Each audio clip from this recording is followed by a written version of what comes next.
Donald Trump ने white house में हुई उच्च स्तरीय बातचीत के बाद इजरायल और लेबनान के बीच जारी सीज फायर को 3 हफ्तों के लिए बढ़ाने का ऐलान किया है। यह फैसला दोनों देशों के राजनयिक स्तर की दूसरी बातचीत के बाद लिया गया, जिसमें पश्चिम एशिया में अस्थायी शांति को और समय मिल गया है। ट्रंप ने कहा है कि ईरान के साथ किसी भी तरह की डील तभी संभव होगी जब वह अमेरिका के हितों के अनुरूप होगी और इसमें किसी भी तरह की जल्दबाजी नहीं की जाएगी। उन्होंने यह भी स्पष्ट किया कि अमेरिका की ओर से परमाणु हथियारों के इस्तेमाल का कोई इरादा नहीं है, क्योंकि मौजूदा परिस्थितियों में पारंपरिक सैन्य कार्रवाई से ही पर्याप्त प्रभाव देखा गया है।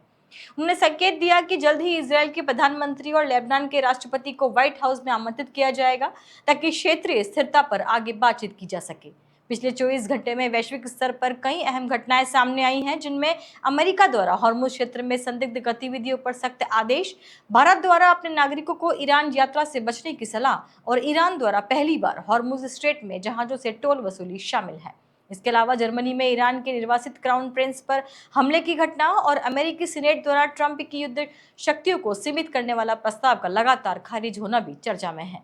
रिपोर्ट्स के अनुसार पेंटागन ईरान के खिलाफ संभावित सैन्य विकल्पों पर विचार कर रहा है, जिसमें समुद्री मार्गों और सैन्य ढांचे को निशाना बनाने की रणनीति शामिल बताई जा रही है।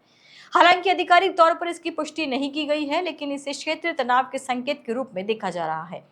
एक अन्य रिपोर्ट में दावा किया गया है कि नाटो देशों की एक आंतरिक सूची तैयार की गई है, जिसमें सदस्य देशों को उनके अमेरिका के प्रति समर्थन के आधार पर अच्छे और बुरे समूहों में बांटा गया है।